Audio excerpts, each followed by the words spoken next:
कृष्णा, आप सभी का गीता क्लास में बहुत बहुत स्वागत है।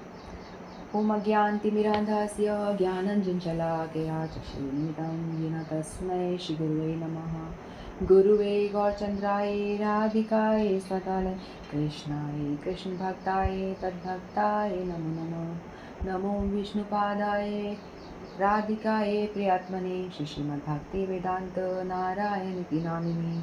श्रीकृष्ण लीला कथने सुधाक्षं औदार्यमाद्रिगुणितृप्तं वरं वरेण्यं पुरुषमहन्तं नारायणं तं त्रिसा नमामि। श्रीचैतन्यमनोभीष्टं स्थापितं येन भूतले स्वयं रूप कदा मह्यं ददाति स्वपदान्तिकम्।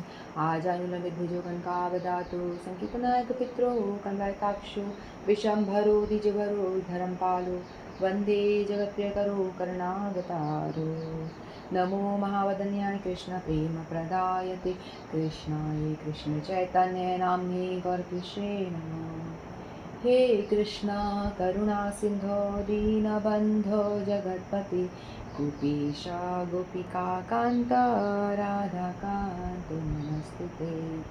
तत्काञ्चन गौराङ्गी राधे वृन्दावनेश्वरी वृषभानुसुतदेवी प्रणमामि हरिप्रिये। नीलाचल निवासाय नित्याय परमात्मने बलभद्र सुभद्राभ्यां जगन्नाथाय ते नमः। श्री कृष्ण चैतन्य प्रभु नित्यानंद श्री अद्वैत गदाधर शिवासादि गौर भक्त वृंद।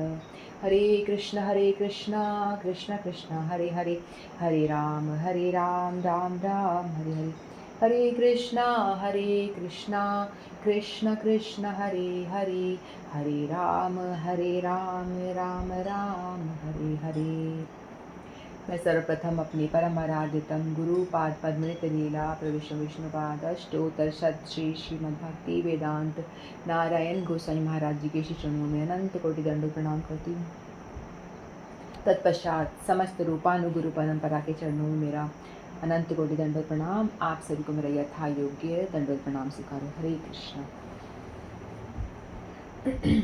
तो हम सभी श्रीमद् भगवद गीता का अध्ययन कर रहे हैं और हम 8वें अध्याय में हैं।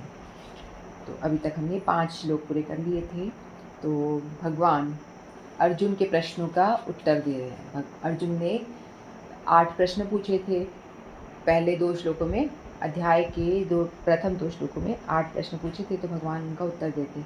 फिर लास्ट का जो प्रश्न था उनका कि मरने के समय पर क्या होता है, मतलब जो भक्त है उसकी गति क्या होती है। तो भगवान ने उसका उत्तर दिया था। 5वें श्लोक में भगवान ने बताया था, अंतकाले च मामेव स्मरन् मुक्त्वा कलेवरं यः प्रयाति समद्भावं याति नास्यत्र संशय। भगवान ने कहा था कि अंतकाल में, जीवन के अंत में जो केवल मेरा स्मरण करते हुए शरीर का त्याग करता है वह तुरंत मेरे स्वभाव को प्राप्त होता है। यानी जो मुझे याद करते हुए प्राण को त्यागता है वो मुझे ही पाता है, यानी मेरे धाम को ही वो आता है। मेरे स्वभाव को प्राप्त होना मतलब मुझे प्राप्त होना। तो भगवान कहते हैं कि जो मेरा अंतिम समय में जिसको मैं याद आ गया या मेरा नाम उच्चारण कर लिया, मेरा स्मरण हो आया, तो उसको मेरा धाम ही मिलता है। मेरा स्वभाव मिलना मतलब उसको मेरा धाम की प्राप्ति होती है। तो फिर अर्जुन के उसी प्रश्न को आगे भगवान और विस्तार से एक्सप्लेन कर रहे हैं। 6th श्लोक लेते हैं हम। यम यम वापि स्मरण भावं त्यज्यन्ते कलेवरं तं तमवेति कौन्तेय सदा तत्भाव भावितः। यम यम वापि स्मरण भावं त्यज्यन्ते कलेवरं तं तमवेति कौन्तेय सदा तद्भाव भावितः। श्री भगवान कहते हैं, हे कुंती पुत्र, शरीर त्यागते समय मनुष्य जिस जिस भाव का स्मरण करता है वह उस भाव को निश्चित रूप से प्राप्त होता है। तो ये जो श्लोक है बहुत ही इम्पॉर्टेंट है। 5वां भी इम्पॉर्टेंट था, 6ठा श्लोक भी बहुत इम्पॉर्टेंट है, बहुत ज़्यादा इम्पॉर्टेंट है हमारी लाइफ के लिए, बहुत ही हेल्पफुल है, बहुत प्रैक्टिकल श्लोक है। तो हमें इसके विषय में बड़ा गंभीरता से विचार करना चाहिए और इसको याद भी करना चाहिए। इस श्लोक को हमें याद भी करना चाहिए उच्चारण करके, ठीक है।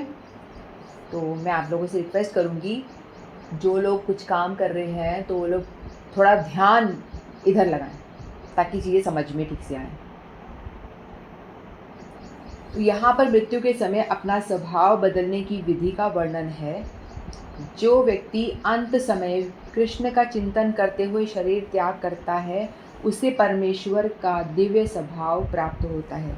किंतु यह सत्य नहीं है कि यदि कोई मृत्यु के समय कृष्ण के अतिरिक्त कुछ और सोचता है तो उससे भी दिव्य अवस्था प्राप्त होती है।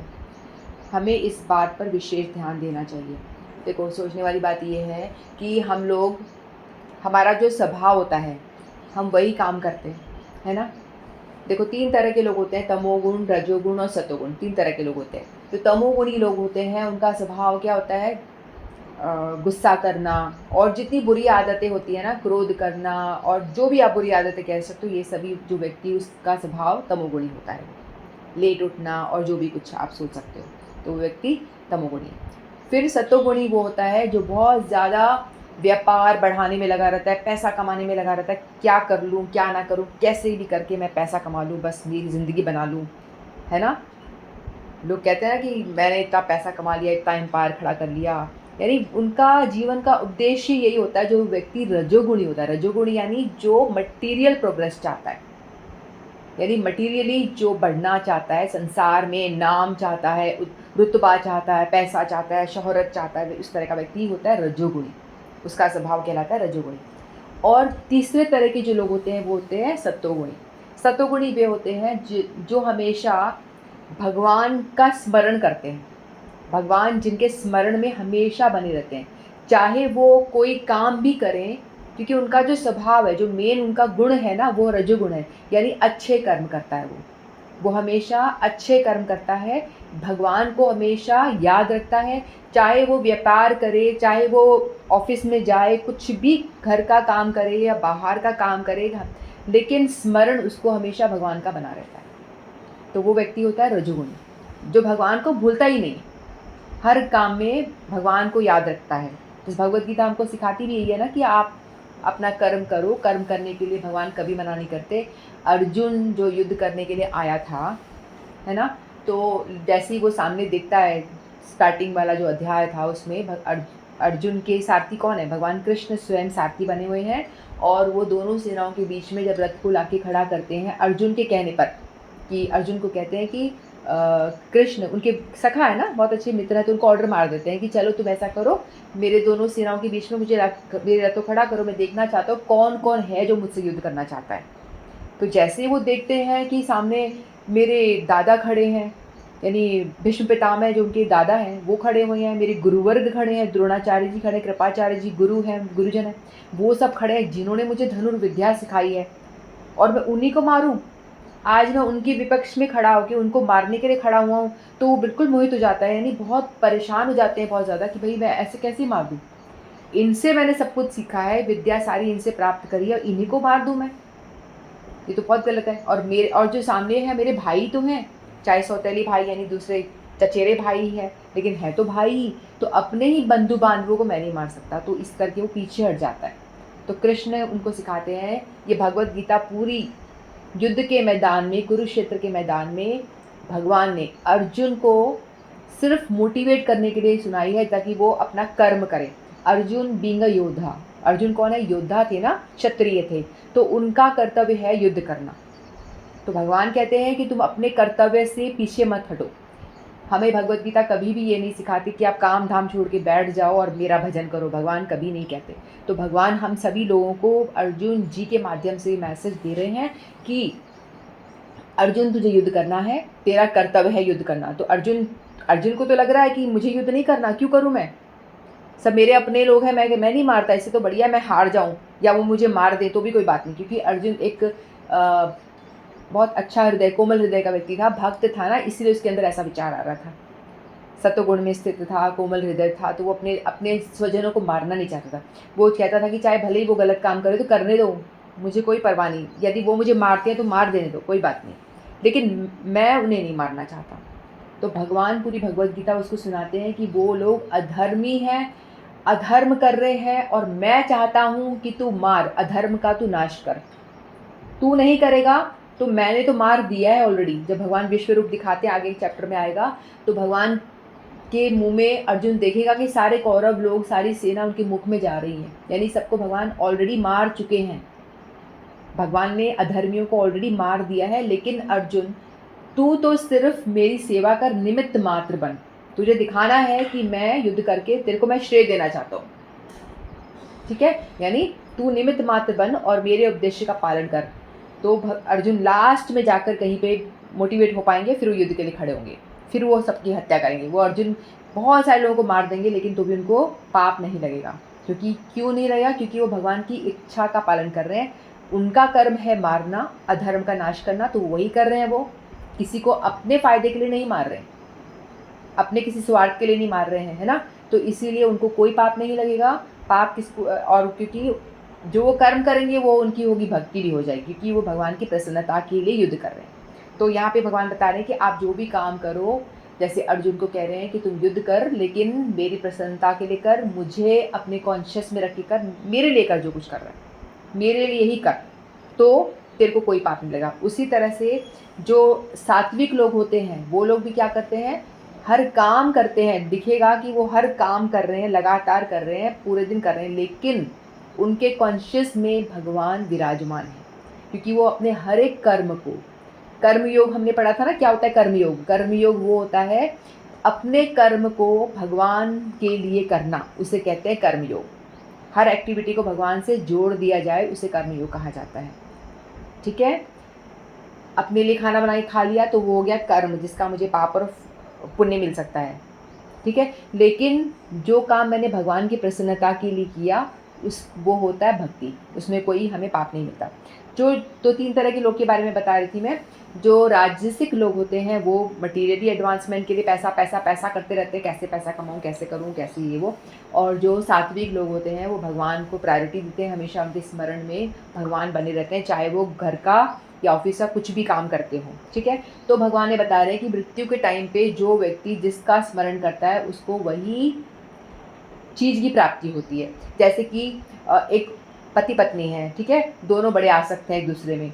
पति मरता है तो अपनी पत्नी का स्मरण करते हुए मरेगा, हाय मेरी पत्नी का क्या होगा मेरी बात। तो जैसे लास्ट मोमेंट पे जिसका आपने स्मरण करा, आपको वही योनि प्राप्त हो जाती है। ऐसा भगवद गीता के अकॉर्डिंगली मैं कह रही हूँ, और ऐसा होता है, निश्चित होता है, शास्त्रों में इसका उदाहरण भी मिलता है, ठीक है। तो यदि कोई पत्नी है वो पति में आसक्त है या किसी व्यक्ति में आ सकता है, तो उसका ध्यान करते करते वो यदि प्राण त्यागती है तो उसको नेक्स्ट लाइफ क्या होगा, पुरुष की मिलेगी, वो पति बनेगी, ठीक है। तो किसी आजकल हम देखते हैं ना, लोग बाग बड़े पेट पालते हैं, कुत्ते बिल्लियाँ ये सब पाल के रखते हैं, ये सब बड़ा ही गड़बड़ है। लोग बाग क्या करते हैं, देखो मनुष्य का स्वभाव क्या है, सेवा करना। जीवेरे स्वरूप है कृष्णेरे नित्य दास। जीव का स्वभाव है कि दास तो वो है ही, किसी भी स्थिति में देख लो वो सर्वेंट है, दास ही है वो। आप ऑफिस में जाते हो, क्या करने जाते हो, नौकरी, नौकर, आप नौकरी तो हो ना, नौकरी कर रहे हो मतलब आप नौकरी हो। आप ऑफिस में जाके काम कर रहे हो तो आप नौकर हो, इसीलिए अपने बॉस का काम कर रहे हो। तो व्यक्ति हमेशा नौकर ही रहता है। तो बेस्ट बात क्या है कि नौकर ही आपको बनना है, तो दास ही बन के रहना है, तो क्यों ना भगवान का दास बना जाए, सर्वश्रेष्ठ व्यक्ति का दास बना जाए, वो अच्छा है कि नहीं। दास बनना ही है, आपका स्वभाव ही दास बनना है। आपके स्वभाव में ये बात है कि आप सेवा करोगे ही करोगे। कोई व्यक्ति कहेगा मैं तो अकेला बड़ा खुश हूँ, मुझे तो कुछ नहीं चाहिए, मैं तो एकांत में रहना चाहता हूँ, पेट्स बड़े बढ़िया हैं मुझसे, तो ये मेरी सुनते हैं, मतलब कुछ बोलते नहीं, आपको उल्टा जवाब नहीं देते, जो भी आप कह रहे हो वो सुनते रहते हैं। ज़्यादातर लोग आजकल पेट पालते रहते हैं, कुत्ते बिल्लियाँ ये सब पाल पाल के बैठे होते हैं और उनके साथ अपना दुखड़ा रोते रहते हैं। तो वो भी तो सेवा कर रहे हैं, वो क्या कर रहे होते हैं। आप देखो, सुबह सुबह वॉक पे निकल जाओ, माला हाथ में लेके चलता हुआ तो आपको कोई मिल गया तो मिल गया, नहीं तो आपको दिखाई देंगे कुत्ते की चेन पकड़ के चलते हुए दिखाई देंगे आपको। और वो करते क्या है, सेवा, अपने कुत्तों की, अपने पेट्स की सेवा में लगे रहते हैं। क्या कराते हैं, उनको पट्टी करवा रहे होते हैं, है ना। एक लेडी अपने बच्चों को पट्टी करवा रही है, उनको ये सब करवा रही है, उसको नहला धुला रही है, बात समझ में आती है। लेकिन पेट्स को लेकर के आप उनको पट्टी करा रहे हो, उनको बिस्तर पे बिठा रहे हो, उनको नहला रहे हो, उनको धुला रहे हो। भैया क्यों कर रहे हो इतना, क्यों कर रहे हो, मूर्ख हो क्या। मतलब मैं ऐसा नहीं बोल रही कि गलत बात है, जिसके पास है बुरा मत मानना, तो ऐसा नहीं है। लेकिन मेरा कहने का मतलब ये है, यदि जिस चीज़ की आप सेवा करोगे उसमें आपकी आसक्ति बढ़ जाएगी। चाहे आप अपने पेट की आप सेवा तो करोगे, या भगवान की करो तो बेहतर है, नहीं कर रहे हो अपने परिवार की भी करो, भगवान के जन जान के तो भी बहुत अच्छा है। अगर आप किसी की नहीं करोगे तो अपने पेट की करोगे, कुत्ते बिल्लियों की सेवा तो करोगे ही करोगे आप। तो उससे क्या होगा, जिसमें आपकी आसक्ति ज़्यादा होगी, जो आप ज़्यादा जिससे अटैच्ड होगे, उसी का ही स्मरण आपको बना रहेगा हमेशा, है कि नहीं? और फिर जिसका स्मरण बना रहेगा, और जैसे आप सोते हो तो दिन भर क्या करते हो, या कोई चीज़ आपको स्ट्रांगली आपके दिमाग में इफेक्ट करती है, तो आप सोते हो तो आपको उसी चीज़ के सपने आते हैं, है ना? जो तामसिक व्यक्ति होगा उसको लड़ाई झगड़े के सपने आएंगे, क्योंकि वो ज़्यादा वही चिंतन कर रहा है या उसके दिमाग में बैठी हुई है। कोई राजसिक है तो वो देखेगा कैसे पैसा कमा लूँ, पैसा पैसा वो करता रहेगा, सपने में भी यही करेगा। और जो सात्विक है वो बैठा बैठा नाम जपेगा, और बाद में भी सोते सोते भी भगवान का ही स्मरण करेगा, सुप्त अवस्था में भी भगवान का ही स्मरण करेगा। तो जो उसका मेन भाव है, जिस चीज़ में ज़्यादा आसक्त है, अपनी पूरी लाइफ टाइम में जिस चीज़ की उसने प्रैक्टिस करी है, तो मरते टाइम भी वही उसको ध्यान में आएगा। तो इसीलिए कहा जाता है कि आपको कुत्ते बिल्लियाँ पालना नहीं चाहिए शास्त्रों के हिसाब से। आपको उन पर दया करनी चाहिए, आपको बाहर उनको रोटी दे देनी चाहिए, उनको पानी, जो भी आप उनकी सेवा करना चाहते हो, बिना आसक्त हुए उन्हें आप खिला पिला दो, लेकिन आप उनको घर में अपने मेंबर की तरह मत बिठाओ, क्योंकि ये शास्त्रों के विरुद्ध है। जिस घर में कुत्ता होता है उस घर में ठाकुर जी नहीं रहते, ठाकुर जी की सेवा उस घर में नहीं, सेवा नहीं ग्रहण करते, क्योंकि आप बार बार उस कुत्ते को छू रहे हो, फिर आप भगवान की सेवा कर रहे हो, तो सब कुछ अशुद्धि हो जाती है। ठीक है, ऐसा मैं नहीं कर रही, ऐसे शास्त्रों में लिखा हुआ है। इसलिए तो इसीलिए हम लोगों को देखना चाहिए कि हम अपना जीवन सात्विक तौर पे बिताएं। तो इसमें एक शास्त्रों में बहुत अच्छी कथा आती है भरत महाराज की। देखो, भारत जो नाम है ना, किस राजा के नाम पे है? जो भारत, अपने देश का नाम भारत है, वो नाम इस राजा के नाम पे पड़ा है। तो ये राजा जो थे बहुत बड़े राजा थे। पूरे, पहले ऐसा नहीं होता था कि अलग अलग देश होते थे, पूरी पृथ्वी एक ही होती थी।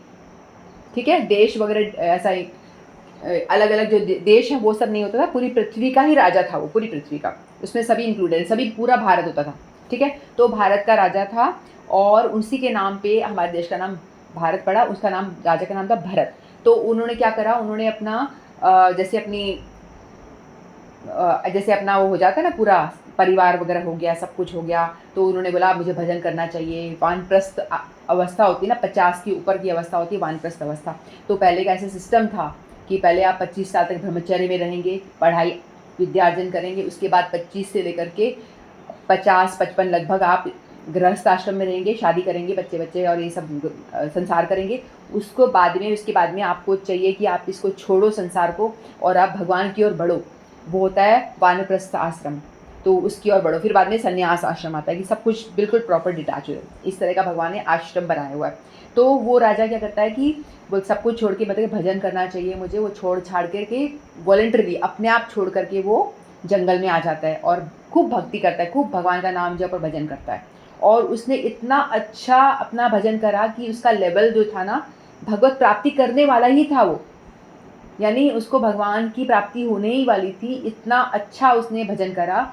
लेकिन क्या हुआ, दुर्भाग्यवश क्या होता है, जहाँ एक गंगा के किनारे, नदी के किनारे वो कुटिया बना करके वहाँ भजन करता था, रहता था, वहीं पे एक बार एक हिरणी होती है, प्रेग्नेंट हिरणी होती है, जो दौड़ती हुई आ रही होती है, और उसके पीछे शिकारी पड़ा होता है। तो शिकारी पड़ा होता है, तो वो हिरणी क्या करती है, अपनी जान बचाने के लिए पानी में कूद जाती है, और डर के मारे पानी में कूदती है। जैसी वो कूदती है तो वहीं पे उसका बेबी हो जाता है, बालक उत्पन्न हो जाता है। तो वो हिरणी तो मर जाती है, और जो बच्चा है वो भी हाथ पैर मार रहा होता है जिंदा रहने के लिए। तो भरत महाराज जो एक भक्त हैं, भक्त का हृदय तो वैसे ही बड़ा कोमल होता है, तो वो देखते हैं कि भाई मेरे आंखों के सामने इसकी माँ मर गई और ये बच्चा भी मर जाएगा, तो मुझे कुछ करना चाहिए। तो वो गए भरत महाराज, और उन्होंने उस बच्चे को उठाया और उसको अपने पास रखा। फिर उन्होंने क्या करा, उसका लालन पालन शुरू कर दिया। भाई इसकी तो माँ नहीं, कोई भी नहीं, अगर मैं छोड़ दूंगा तो शेर दोबारा खा जाएगा, या कोई कुत्ते वुत्ते खा जाएंगे, तो इसका ध्यान, उसको टेक केयर करना शुरू कर दिया कि अब ये मेरी मेरे आश्रय में है तो मुझे इसका देखभाल करना चाहिए। तो पूरे टाइम उसको खिला रहा है, पिला रहा है, और वो भी उससे बड़ा अटैच हो गया बच्चा। जैसे जैसे बड़ा हो रहा है तो जैसे वो कुछ भजन करता है तो गोदी में बैठ जाता है आके। तो आसक्ति बढ़ गई उसकी, भरत महाराज की आसक्ति उस हिरणी के बच्चे से बढ़ गई। तो हमेशा कुछ भी खाते रहे, अरे तूने खाया कि नहीं खाया, तुझे खिलाया, अरे कहीं चले गए तो अरे वो क्या कर रहा होगा, उसका वो कैसा होगा। फुल टाइम ध्यान में, जहाँ भगवान थे, भगवान तो हो गए साइड में, और क्या आ गया कॉन्शियस में पूरे टाइम, हिरणी का बच्चा आ गया। जहाँ वो अपनी सुंदर पत्नी, अपने सुंदर बच्चे, सब कुछ छोड़ के, अच्छा राजपाट सब छोड़ छाड़ के भजन करने यहाँ पे आता है, और यहाँ के कर क्या रहे हैं, वो हिरणी के बच्चे के साथ में संसार बसा रहे हैं, अपना आसक्ति बढ़ा रहे हैं। तो अनायास ही ऐसा हो गया। फिर बाद में क्या होता है, जब उनका मरने का टाइम आता है, उस टाइम पे भी उनके दिमाग में हिरणी का बच्चा आ जाता है कि भाई इसका क्या होगा, मैं तो मर रहा हूँ लेकिन उसका कौन ध्यान रखेगा। तो क्या हुआ, इस वजह से लास्ट मोमेंट पे जो आपने जिस चीज़ का स्मरण करा, वही योनि में आपको जाना पड़ता है। तो जैसे उसने हिरणी के बच्चे का स्मरण आया, तो भरत महाराज हिरण बन के पैदा होते हैं नेक्स्ट लाइफ में। लेकिन उनकी जो भक्ति थी बहुत अच्छी थी, उन्होंने बहुत अच्छा भजन किया था, तो उनको हिरण रहते हुए भी उनको सब स्मरण रहा, उनको सब याद था कि मेरी दुर्गति क्यों हो गई, मैं पशु योनि में क्यों आ गया। तो उनको ये स्मृति बनी हुई थी। तो वो क्या करते थे, वो हिरणों के झुंड में ना जाके, जहाँ पे भी सत्संग हो रहा होता था, जहाँ पे भी साधु संग होता था, वहाँ बैठते थे, जहाँ पूजा पाठ चल रही थी वहीं आके बैठते थे, ताकि उनका भजन जो है बना रहे और आगे बढ़े, क्योंकि उनको स्मरण था, उनकी भक्ति बहुत ज़्यादा थी ना, पहुँचने ही वाले थे वो, इसलिए। फिर ये लाइफ उन्होंने निकाली, उसके बाद उनको नेक्स्ट जन्म मिला, ब्राह्मण का मिला, ब्राह्मण का मिला। तो इसमें वो जड़ भरत की तरह रहते थे, मतलब कहते मुझे तो किसी से बात ही नहीं करनी, मैंने एक बार देख लिया किसी में आसक्ति बढ़ाई और आपका क्या दुर्गति हो जाती है, आप पशु बन जाते हो भजन करते हुए भी। तो उन्होंने अब एकदम मूर्ख ही, जैसे मूर्ख होता है ना, पागल की जैसा अपने आप को बना के रखा कि मैं तो बिल्कुल मूर्ख हूँ, मुझे तो कुछ पता ही नहीं है, मैं तो कुछ जानता ही नहीं हूँ। तो लोग उसको बुलाते थे तो भी इग्नोर करते, भाई ये सुनता ही नहीं है, तो पागल जैसा है, ना कुछ काम करता है ना कुछ और करता है। मतलब वो थे अंदर से उनका भगवान का स्मरण चलता था, कृष्ण कॉन्शियस रहते थे, भगवान की चेतना बनी रहती थी, लेकिन ऊपर से कोई उन्हें परेशान ना करे, उन्हें किसी कुछ काम में किसी चीज़ में लगाए ना, तो वो एकदम पागल की तरह व्यवहार करते थे, जड़ की तरह। तो वो जड़ भरत हुए। तो उनको स्मृति बनी हुई थी कि मुझे तो इस जन्म में भगवत प्राप्ति करनी ही है, इसलिए। तो फिर ऐसे फिर उन्होंने लेसन दिया, फिर बाद में इस लाइफ को उन्होंने पूरा अच्छे से भजन में लगाया, कोई काम नहीं, कुछ नहीं, किसी चीज़ से कोई आसक्ति नहीं, ना पैसे से ना रुपए से, कुछ से कोई आसक्ति नहीं। और बाद में मरने के बाद में फिर उनको भगवत धाम की प्राप्ति होती है। तो ये जो कथा है ये शास्त्रों में आती है, तो ये हमें बताती है, ये प्रूफ है, सत्य कथाएं हैं जो हमें बताती हैं कि जिस चीज़ का आप स्मरण करोगे वही आप उसी योनि में जाओगे। तो हमें चाहिए कि हम पेट्स का स्मरण तो बिल्कुल भी ना करें, हमें भगवान का ही स्मरण करना चाहिए, और आसक्ति अपनी कहाँ बढ़ानी है वो ध्यान रखना है। भगवत धाम जाना है, भगवान के धाम जहाँ जाके वापस नहीं आना पड़ेगा, तो बेस्ट है ना। और ऐसा हमारा होगा तभी जब हम पूरी लाइफ प्रिपरेशन करें, पूरी लाइफ एग्जामिनेशन की तैयारी करें। अगर आप जो काम को आप प्रायोरिटी दोगे, जिस भाव में आप तमोगुण में हो, तो तमोगुणी काम ही करते रहोगे, तमोगुणी काम करोगे तो आपको अंत टाइम में आप बोलो आ जाए मेरे भगवान, तो नहीं आएंगे भैया। जो काम आप कर रहे हो वही आपके स्मरण में आएगा। कोई एक व्यक्ति का बड़ा पैसों में बहुत आसक्ति है, मैं और पैसा कमाऊँ व्यापार में, और तो मरते टाइम वो क्या सोचेगा, पैसा पैसा, हाय मेरा पैसा, हाय मेरा पैसा। तो क्या होगा, अगले जन्म में वो सांप बन के जन्म लेगा, क्योंकि पैसे के ऊपर बैठा होता है ना सांप, जहाँ बहुत सारा पैसा गड़ा होता है, मैं सांप रहता है। या किसी का घर में बड़ा आसक्ति होती है, मेरा घर इतना सुंदर, मेरा घर, और घर में आसक्ति होगी तो उसका क्या होगा, नेक्स्ट लाइफ में उस घर के आसपास ही वो जन्म ले लेगा, या छिपकली बन जाएगा, घर का कुत्ता बन जाएगा, बिल्ली बन जाएगा, या घर का कोई प्लांट बन जाएगा, या कोई और घर में इस तरह का जन्म ले लेगा। तो घर से रिलेटेड उसका जन्म होगा, है ना। तो इसीलिए हमारी आसक्ति या तो किसी जीव मतलब मटेरियल चीज़ में भी हो सकती है, और किसी व्यक्ति पुरुष यानी लिविंग चीज़ में भी हो सकती है। तो हमें इस चीज़ का बहुत ध्यान रखना चाहिए, हमारी आसक्ति कहाँ बने, और ठीक जगह पे बनानी है। जिस चीज़ में आपकी आसक्ति बन गई तो आपको वही योनि में जाना पड़ेगा। जैसे भरत महाराज ने इतना पूरी लाइफ भजन करा, लेकिन लास्ट मोमेंट पे हिरण का स्मरण करते से ही उनको हिरण का जन्म लेना पड़ा। भरत महाराज ऐसे ही, तो ये हो सकता है कि ये तो भागवत थे, लेकिन हम जैसे लोगों को शिक्षा देने के लिए ऐसी कथाएं, वो ऐसी लीलाएं करते हैं कि हम जैसे लोग सीखें इन सब चीज़ों से, और क्या हमें करना है लाइफ में उस चीज़ के बारे में हमको स्मरण रही। और स्मरण देखो बहुत इंपॉर्टेंट चीज़ है। स्मरण जो होता है ना, स्मरण में स हटा दो, आधा से हटा दो, क्या बचेगा, मरण। मरण बच जाएगा ना तो मरे बराबर ही हो। यदि आप भगवान का स्मरण नहीं कर रहे हो तो आप प्राय मरण बराबर ही हो। तो इसीलिए हमको चाहिए, देखो एक ही क्वालिफिकेशन है। क्या क्वालिफिकेशन? स्मरण करना। आप पूरी लाइफ किसका स्मरण कर रहे हो, किसकी बारे में सोच रहे हो, वो बहुत इंपॉर्टेंट है। ठीक है, कुत्ते के बारे में सोच रहे हो, लास्ट में कुत्ता बनना पड़ जाएगा। बिल्ली के बारे में तो बिल्ली बनना पड़ जाएगा। यदि भगवान के विषय में 24 घंटा सोचने का प्रयास कर रहे हो तो अनायासी नेचुरली आपको भगवान का स्मरण हो आएगा, क्योंकि वो आपने अपना स्वभाव ऐसा बना लिया। आपने पूरी लाइफ उसकी प्रैक्टिस करी है, पूरी लाइफ आपने हाथ में माला पकड़ के जपने का प्रयास किया है, पूरी लाइफ आप भगवद गीता पढ़ रहे हो, पूरी लाइफ आपने निरंतर आप इस चीज़ का अभ्यास कर रहे हो। जिस चीज़ का अभ्यास करोगे तो एग्ज़ाम में आप अच्छे नंबर से पास होगे ही होगे।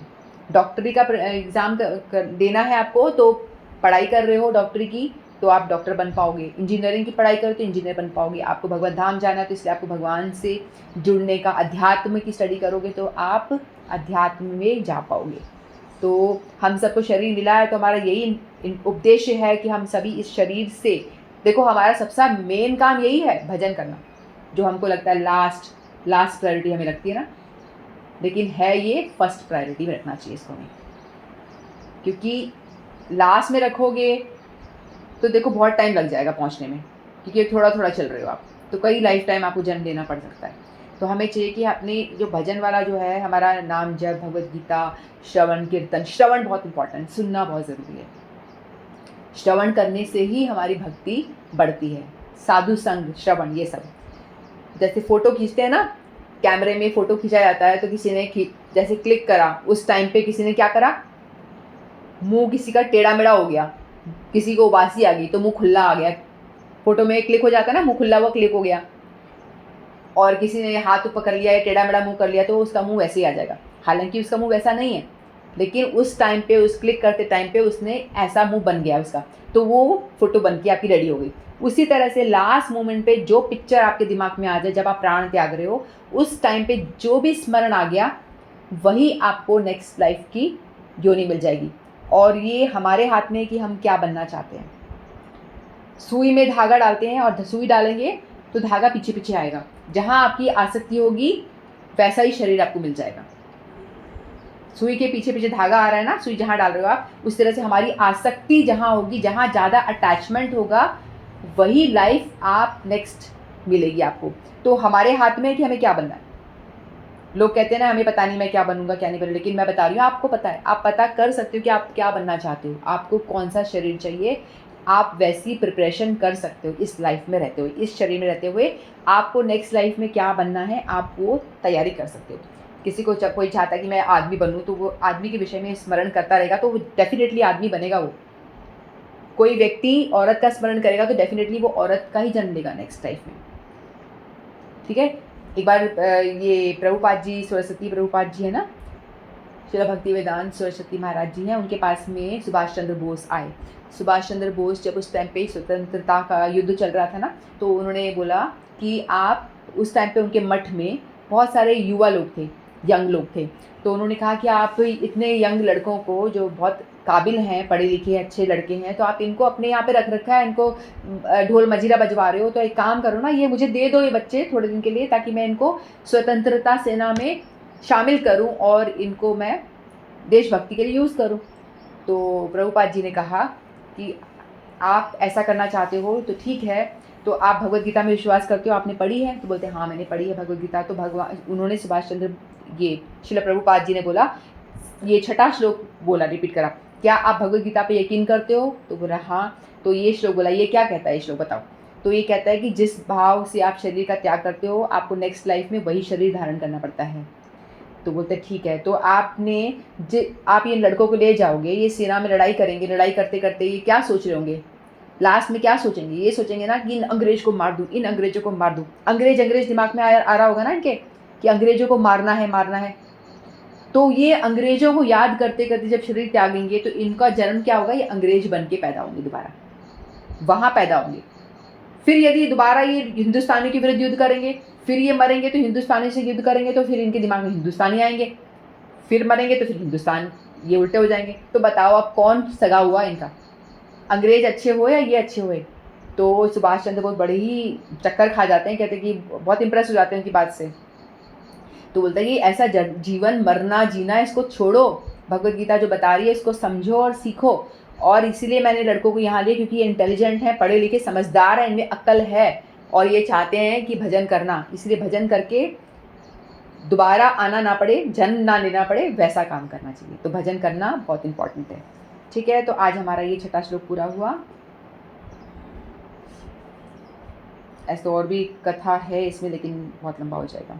तो हम लोग को सत्वभाव में रह करके भगवान का भजन करना चाहिए और हरे कृष्णा महामंत्र का जप करें। जिसको कुछ भी नहीं पता क्या करना है, कुछ नहीं करना नहीं पता, तो आपको सिर्फ इतना पता रखना है कि आपको हरे कृष्णा महामंत्र का जप करना है। और ये मंत्र क्या है? हरे कृष्ण कृष्ण कृष्ण हरे हरे, हरे राम राम राम हरे हरे, हरे कृष्ण कृष्ण कृष्ण हरे हरे, हरे राम राम राम हरे हरे। इस मंत्र का जप करना है। इससे आप हमेशा आपके जो भी अवगुण हैं वो दूर हो जाएंगे, स्वतः ही दूर हो जाएंगे। ठीक है, तो ये हमारा 6वां श्लोक पूरा हुआ। श्रीमद् भगवद गीता की जय। हरे कृष्ण। तो हम एक कथा लेंगे अब जगन्नाथ जी की।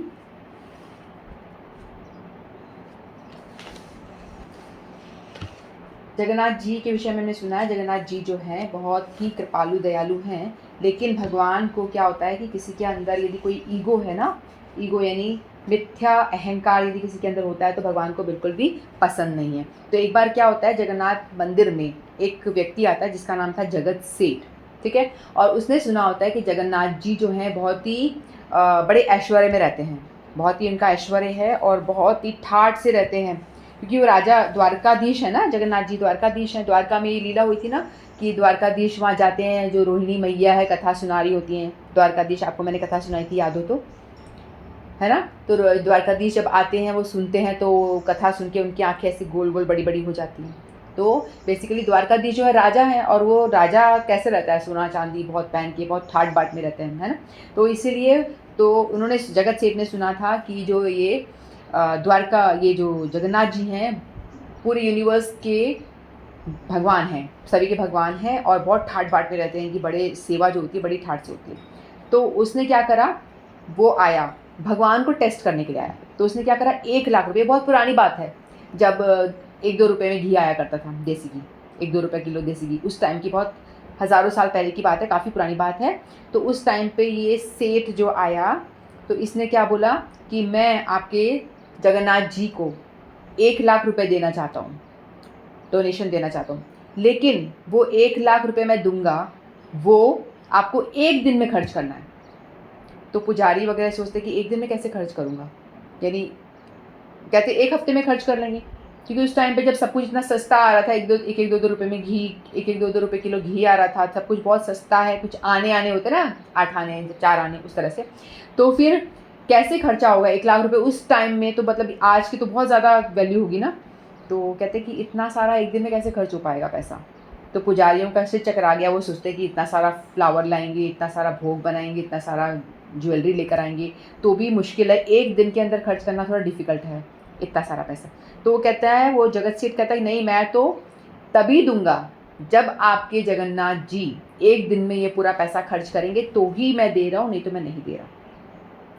तो सारे पंडित जी, बड़े जो पंडाल लोग होते हैं ना, बहुत परेशान हो गए। तो कहते हैं कि ठीक है, मैं जगन्नाथ जी से ही पूछता हूँ। तो कुछ भी उनको प्रॉब्लम होती है तो वो लोग क्या करते हैं, जगन्नाथ जी के पास जाते, कोई भी एक जाके पंडा मंदिर में सो जाता है, भगवान जी के पास में, जगन्नाथ जी के मंदिर में सो जाता है। तो वहाँ पे मंदिर भगवान उनको प्रेरणा दे देते हैं कि क्या करना है। तो ऐसे ही वो एक पंडा जा करके सो गया वहाँ पे जगन्नाथ जी के मंदिर में, पट बंद करके सो गया भगवान के साथ। तो जगन्नाथ जी को बताया ऐसी ऐसी बात है। तो जगन्नाथ जी कहते हैं ठीक है, मैं बताता हूँ आपको क्या करना है। तो उन्होंने बोला कि आप एक काम करो, उसको बोलो मुझे पान दे, मुझे पान खाना है। तो बोले पान? तो जो पंडित जी थे वो हंसने लगे, पान में कितना पैसा लगेगा? बोलते सुनो मेरी बात, आगे भी सुनो, उसमें क्या डालना है वो भी सुनो। तो फिर उन्होंने बोला कि उस पान में जो मिलाना है वो मैं बताता हूँ क्या मिलाना है। तो उसमें जो एलिफेंट होते हैं ना, हाथी के फोरहेड में एक तरह का, यहाँ पे फोरहेड में एक तरह का ज्वेल आता है, यानी बहुत ही कीमती चीज़ होती है यहाँ पे, जिसको हाथी, मतलब हज़ारों हाथी को यदि आप मारोगे तो किसी एक विरले, किसी एक हाथी में वो निकलता है। फोरहेड में, वो कीमती चीज़ होती है। तो इसके लिए कई लोग जो शिकारी होते हैं ना, हाथियों को मार भी देते हैं। तो कहता है कि उस हाथी का जो ज्वेल निकाल के लाना और उसमें उसको क्रश करके पान में मिक्स करके मुझे दो, ऐसे कहते हैं। तो फिर वो जाकर कहता ठीक है। तो गया, बोला कि हमको ना जगन्नाथ जी ने बता दिया कि कैसे यूज़ करना है, तो आप सुनो। तो वो कहता है कि बताओ। तो बड़ा प्राउड था, बहुत ही अहंकार में था कि देखो मैं कितना महान हूँ, मेरे 1 लाख रुपए दे रहा हूँ, ये खर्च नहीं कर पा रहा। वो बहुत रिच मर्चेंट था, बहुत ही रिच था, तो उसको बड़ा थोड़ा अहंकार भी था, है ना, उसका बड़ा अभिमान था। तो बोला बताओ क्या करना है। बोला पान मांगा है। बोला पान। तो हंसने लगे, पान मांगा है तुम्हारे जगन्नाथ जी ने। बोलता है हाँ, आगे सुनो। पान है, लेकिन हाथी के फोरहेड में वो एक तरह का ज्वेल आता है, तो बहुत ही कीमती होता है, वो निकाल के लाओ, फिर उसको क्रश करके उस पान में डालो और मुझे दो, जगन्नाथ जी को ऑफर करो। तो उसका सिर चकरा जाता है, बोलता है कि 1000 हाथी मारूंगा तो कहीं एक में मिले या ना मिले पता नहीं, कौन से हाथी में मिलेगा, फोरहेड में मिलेगा वो ज्वेल और किस में नहीं मिलेगा मुझे पता नहीं, तो मैं कितने सारे हाथी मारूंगा। तो उसको लगता है यार ये तो बहुत मुश्किल काम है, तो मैं इतने हाथी की हत्या करने का पाप लगेगा, और इतने हाथी मैं लाऊंगा कहाँ से पहली बात तो, और ला के मुझे मारना होगा, मारने के बाद में किसी में नहीं निकला तो और नेक्स्ट 1000 मुझे ट्राई करना पड़ेगा। तो उसमें ज्वेल निकला, फिर नहीं निकला, तो फिर बोलता है भैया ये मेरे बस का नहीं। तो फिर कहता है कि मान गए आपके जगन्नाथ जी को कि इन्होंने मेरा जो घमंड है पूरी तरह से चूर चूर कर दिया। यानी भगवान जो है गर्व रंजन यानी गर्व को, किसी का घमंड होता है ना, उसको बुरी तरह से क्रश कर देते हैं, तोड़ देते हैं, है ना। तो घमंड यदि कोई करता है तो भगवान उसका घमंड चूर चूर कर देते हैं। भगवान को घमंड बिल्कुल पसंद नहीं, कपट घमंड जो है बिल्कुल पसंद। जिसका हृदय बिल्कुल सरल होता है और अंदर बाहर सेम होता है, भगवान को वही पसंद होते हैं। ठीक है, ऐसे जगन्नाथ जी की बहुत सारी कथाएं आती है, बहुत सारी कथाएं आती हैं जो जगन्नाथ जी ऐसे प्रकट हैं, प्रकट में जो है कलयुग के देवता यानी भगवान हैं, लॉर्ड हैं, जो लोगों से उनकी बातों को आदान प्रदान करते हैं, उनको रेसिप्रोकेट करते हैं। जो भी हो आप कुछ कहोगे तो आपको वो श्रद्धा और भाव से तो आपको वो जवाब भी देते हैं। ठीक है, तो इस तरह से भगवान ने जगत सेठ का गर्व का खंडन किया, नाश करा। तो हम जगन्नाथ अष्टकम का नेक्स्ट श्लोक लेते हैं। अभी तक हमने 5 श्लोक पूरे कर लिए थे। परम परम ब्रह्म पीडकुव लयदुलोत्फुल्लनयनो निवासी नीलाद्रो निहित चरणो अनंत शिरसी रसानंदी राधा सरस वपुर्लिंगन सुखो जगन्नाथ स्वामी नयन पथगामी भवतु मे। तो चैतन्य महाप्रभु कहते हैं, चैतन्य महाप्रभु जगन्नाथ टेम्पल में खड़े हैं और वो जगन्नाथ जी को बोल रहे हैं, उनको प्रार्थना कर रहे हैं। ठीक है, जो मुकुटमणि स्वरूप पर ब्रह्म है, जिसके नेत्र युगल नील कमल दल के समान खिले हुए हैं, जो नीलाचल में निवास करने वाले हैं तथा शेष जी के सिर पर अपने चरणों को स्थापित करने वाले हैं एवं भक्ति रस से ही आनंदित होने वाले हैं, और श्रीमती राधिका जी के सरस शरीर के आलिंगन से ही जिनको परम सुख प्राप्त होता है, वे श्री जगन्नाथ देव मेरे नेत्र मार्ग के पथिक बन जाएं।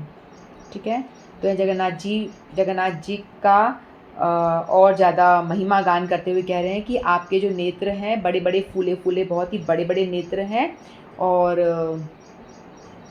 जो नील कमल के जैसे लगते हैं, कमल पुष्प के पंखुड़ी जैसे लगते हैं, बड़े बड़े नेत्र हैं और वो खिले हुए हैं। और हर एक जीव को जो भी रथ यात्रा में, या रथ यात्रा कर रहे हैं ना जगन्नाथ देव, रथ यात्रा में पहले तो कल उससे पहले हमने सुना था कि वो हर एक भक्त की बातें बड़े ध्यान से सुनते हैं, है ना, और रथ को रोक लेते हैं। यदि कोई भक्त बड़े ही भाव से उनको पुकारता है तो रथ को वहीं उसे घर के आगे रोक लेते हैं, आगे जाने नहीं देते कि पहले मुझे इस भक्त की सुननी है, छोड़ो रथ की आवाज़ मत करो, खरखर मत करो, सुनने दो मुझे मेरा भक्त क्या कर रहा है। तो हर एक भक्त की बड़े ही भावपूर्वक उनकी बातों को सुनते हैं। तो जगन्नाथ जी कह रहे हैं कि आपकी आँखें, चैतन्य महाप्रभु कह रहे हैं जगन्नाथ जी को, आपकी आंखें बड़ी बड़ी फूली हुई इतनी सुंदर हैं, और ऐसे बड़ी बड़ी करके आप देख रहे हो, रथ यात्रा में असंख्य लोग हैं, लेकिन आपकी दृष्टि से कोई एक भी व्यक्ति नहीं बचता, आप सभी पे अपनी दृष्टिपात करते हो, और ऊपर से आपकी आईलेट्स भी नहीं है, कि इसको ऐसे मचका सको। आँख को आप बंद भी नहीं कर पा रहे हो क्योंकि आपकी आईलिड्स भी नहीं है, तो आप आँख को एक बार भी ब्लिंक नहीं करते हो, बंद नहीं करते हो और सबकी एक टक दृष्टि से सभी पे कृपा करते हो, सभी की दृष्टि से दर्शन करते हो और दृष्टि भोग करके वो प्रसाद भी पाते हैं। पता है जगन्नाथ मंदिर में ऐसा होता है कि किसी को भोग लगाना है तो कोई भी जैसे कुछ भी लेकर आया, पकवान लेकर के आया, तो मंदिर तक पहुंचाना बड़ा डिफिकल्ट है। तो हर कोई, जैसे आप पेड़ा लेकर आए हो, आपने पेड़ा ऐसे हाथ में लिया और भगवान को यूँ करके मन से ऑफर कर दिया, तो भगवान वहीं से ग्रहण कर लेते हैं।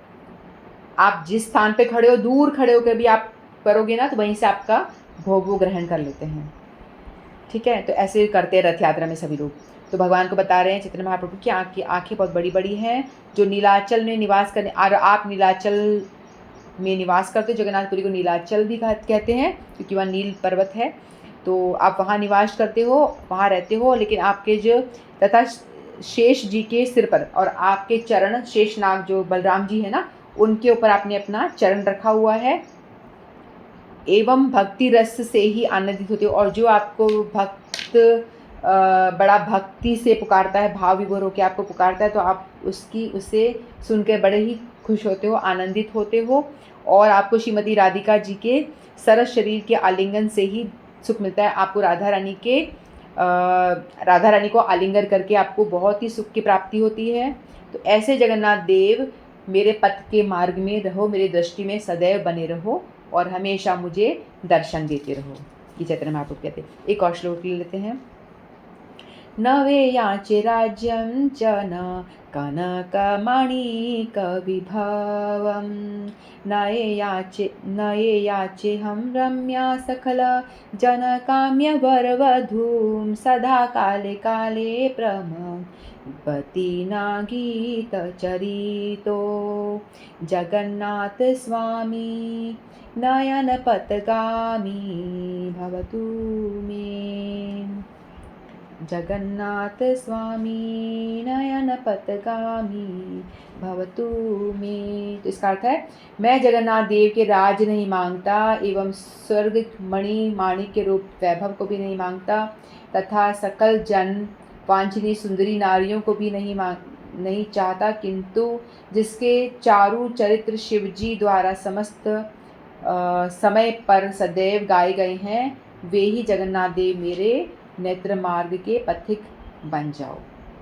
तो यहाँ पे चैतन्य महाप्रभु कह रहे हैं, पहले तो उन्होंने खूब तारीफ़ें करी ना, पिछले वाले श्लोकों में भगवान की बड़ी स्तुतियाँ करी, तारीफ़ करी। तो कोई स्तुति करता है तो जगन्नाथ जी बोलेंगे, भाई क्या चाहिए, क्यों इतनी मेरी तारीफ़ कर रहा है, तो क्या चाहिए बता। तो चैतन्य महाप्रभु कह रहे हैं, जैसे जगन्नाथ जी से वो आंखों आंखों में बात कर रहे हैं, जगन्नाथ जी कह रहे हैं, बता क्या चाहिए, क्यों इतनी ज़्यादा मस्का मार रहा है मुझे, बता। तो चैतन्य महाप्रभु कहते हैं कि मुझे कुछ नहीं चाहिए। यानी जो माया का 3 फॉर्म होता है, रुपया, पैसा, स्त्री और ऐश्वर्य वैभव, ये 3 ही माया का रूप है ना। माया किस फॉर्म में आती है, रुपए पैसे के फॉर्म में आ जाती है, किसी सुंदर स्त्री के फॉर्म में आ जाती है, या आपको प्रसिद्धि मिल जाती है उस तरह से। तो यही चीज़ घूम फिर के यही माया होती है। तो चैतन्य महाप्रभु कह रहे हैं, मुझे कुछ नहीं चाहिए। मुझे क्या नहीं चाहिए, कोई राज नहीं मांग रहा, मुझे कोई राज्य वाज्य नहीं चाहिए, ना स्वर्ग की प्राप्ति नहीं चाहिए, स्वर्ग मणि कम रूप, यानी मुझे कोई वैभव नहीं चाहिए, कुछ नहीं चाहिए, ना ही कोई सुंदर स्त्री चाहिए, सुंदर स्त्री भी नहीं चाहिए मुझे। ठीक है, और क्या चाहिए फिर सुंदर स्त्री में, क्या मतलब इसका ये है कि सर्वगुण संपन्न स्त्री, जो ऐसी सुंदर भी हो, सुशील भी हो और उसमें सारे गुण हो, हर तरह के गुण से भरपूर हो। तो सर्वगुण संपन्न स्त्री को कह रहे हैं सुंदर स्त्री, यानी वरवधू का मतलब ये होता है सर्वगुण संपन्न स्त्री। ऐसी कोई मुझे वो भी नहीं चाहिए, ना मुझे राज्य चाहिए, वैभव चाहिए, मुझे कुछ नहीं चाहिए, ना पैसा चाहिए। तो वो बोले आपको चाहिए क्या, फिर क्या चाहिए। हमसे कोई पूछेगा आपको क्या चाहिए, तो हम बोलेंगे रुक जाओ, 1 दिन का टाइम दो, मैं लिस्ट बना लेता हूँ, आज मैं पहले लिस्ट लिख लेता हूँ मुझे क्या क्या चाहिए, फिर आपको कल बताते हैं कि हमें क्या चाहिए। लेकिन महाप्रभु कह रहे हैं कि मुझे कुछ नहीं चाहिए, मुझे जो भी आप देना चाहते हो मुझे नहीं चाहिए। ठीक है, मुझे क्या चाहिए, प्रमथ क्या मतलब होता है, भूत प्रेतों के जो स्वामी हैं, प्रमथपति, यानी जो भूत प्रेत के स्वामी हैं शिव जी, है ना। शिव जी द्वारा संपन्न समय पर सदैव गाए जाते हैं। जो शिव जी आपका हमेशा गुणगान करते रहते हैं, आपकी तारीफ में कुछ ना कुछ आपकी गाते रहते हैं, करते रहते हैं, आपकी प्रार्थना करते रहते हैं, वैसे शिव जी की मुझे चरणाश्रित होना है ऐसे इस, और मैं चाहता हूँ कि आप जगन्नाथ देव हमेशा मुझ पे कृपा करें, मेरे नेत्र मार्ग के पथिक बन जाएं, यानी हमेशा मेरे उसमें दृष्टि के सामने रहें। तो इसे चैतन्य महाप्रभु इस तरह से भगवान की स्तुति कर रहे हैं। तो ऐसे प्रहलाद महाराज को भी भगवान ने कहा था ना, नरसिंह देव जब प्रकट होते हैं, हमने कथा सुनी हुई है, नरसिंह देव पूछते हैं कि बताओ आपको क्या चाहिए। तो प्रहलाद महाराज बड़े गुस्सा हो जाते हैं, श्रीमद् भागवत में आता है, कहते हैं कि आपने क्या मुझे बिजनेसमैन समझ रखा है कि मैं आपको आपकी भक्ति इसलिए कर रहा हूँ कि मुझे आपसे कुछ चाहिए, मुझे कुछ नहीं चाहिए। तो भगवान कहते हैं कि नहीं नहीं, मैं फिर भी तुम्हें देना चाहता हूँ, तुम कुछ तो मांगो, मैं आप तुम्हें बड़ा प्रसन्न हूँ, मैं तुम्हें फिर भी कुछ देना चाहता हूँ। तो प्रहलाद महाराज कहते हैं ठीक है, देना चाहते हो तो दो, कि मैं कभी आपसे कुछ मांगू ही ना, मुझे ये वर दो कि मेरी मांगने की इच्छा ही ना हो, मैं आपसे कभी भी कुछ ना मांगूँ। तो प्रहलाद ये नरसिंह देव कहते ये क्या मांगा आपने, आपने तो कुछ मांगा ही नहीं। बोलते हाँ, मैं चाहता भी नहीं मैं कुछ मांगना, तो मैं आपसे प्रेम करता हूँ इसलिए मैं आपकी भक्ति करता हूँ, ये नहीं कि मुझे आपसे कुछ चाहिए इसलिए मैं आपको पटा रहा हूँ कि मुझे इन रिटर्न कुछ दो आप, ठीक है। तो फिर भी महाराज जी कहते हैं कि ठीक है आप फिर भी कुछ मांगो। तो उन्होंने ये मांगा था कि मेरे पिता की दुर्गति ना हो, मेरे पिता की दुर्गति ना हो, इनको आप नरक में मत भेजना। तो भगवान कहते क्या मांग रहा है तू, इतना बड़ा भक्त, इतना शुद्ध भक्त जिसके लिए मैं खम्भे से प्रकट हो गया, और तू कह रहा है तेरे पिता की दुर्गति हो ही नहीं सकती। जिसका पुत्र इतना बड़ा भक्त हो, जो भगवान को खम्भे से प्रकट कर देता हो, उसके 21 पीढ़ी तर गई, 21 पीढ़ी कोई नरक में नहीं जाएगा। तो तेरे पिता तो ऑलरेडी लिबरेटेड है, तेरे बोलने से पहले ही मैंने उनको उद्धार कर दिया, वो तो धाम चले भी गए हैं, तो तुझे चिंता करने की ज़रूरत नहीं है। यदि किसी खानदान में कोई एक भी भक्त पैदा हो जाता है ना, तो उसके 21 पीढ़ियाँ तर जाती हैं। तो इसलिए भक्त बनना चाहिए, बच्चों को भी भक्ति करानी चाहिए, क्योंकि बच्चे आपको आपका भी उद्धार कर देंगे, आपके भी, है ना। तो इसलिए हमको चाहिए कि अपने बच्चों को भक्ति में लगाएं। और हम क्यों मांगते रहते हैं, और जिस तरह से प्रहलाद महाराज ने कुछ मांगा नहीं, उस तरह से हमें भी चाहिए कि हम लोग भी बार बार कुछ मांगे ना, डिमांड ना करें, ठीक है। तो ये हमारे 2 श्लोक पूरे हुए, ताई कहकर मैं वाणी को विराम देती हूँ। हरे कृष्णा।